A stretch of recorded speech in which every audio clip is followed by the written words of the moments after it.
కన్నడ బాహుబలిగా పేరు తెచ్చుకున్న చిత్రం కేజీఎఫ్ 100 కోట్ల గ్రాస్ రాబట్టడమే గొప్ప విషయంగా భావిస్తున్న కన్నడ పరిశ్రమకు 1000 కోట్ల కలకు పునాది వేసిన చిత్రం కేజీఎఫ్.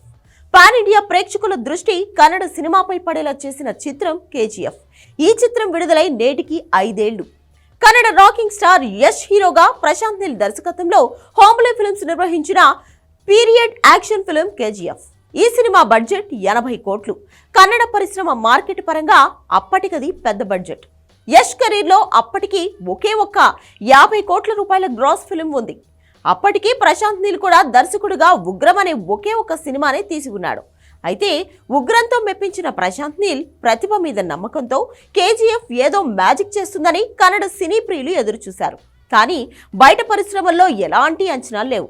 పెద్దగా అంచనాలు లేకుండానే 2018 డిసెంబర్ 21న ప్రేక్షకుల ముందుకు వచ్చింది కేజీఎఫ్.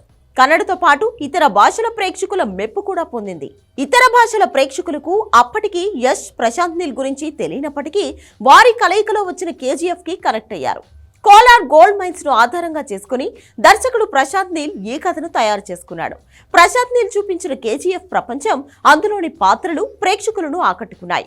ముఖ్యంగా Rakhi boy hero Yash elevations కి యాక్షన్ ప్రియులు ఫిదా అయ్యారు. అందుకే ఈ సినిమా బాక్సాఫీస్ దగ్గర వసూళ్ల వర్షం కురిపించింది. 250 కోట్ల గ్రాస్ రాబట్టి కన్నడ ఇండస్ట్రీ హిట్ గా నిలవడమే కాకుండా కేజీఎఫ్ 2 కోసం దేశవ్యాప్తంగా ఉన్న సినీ అభిమానులు ఎదురు చూసేలా చేసింది. అలా కన్నడ సినిమా స్థాయిని అమాంతం పెంచేసిన కేజీఎఫ్ విడుదలై నేటికి 5 వసంతాలు పూర్తయింది.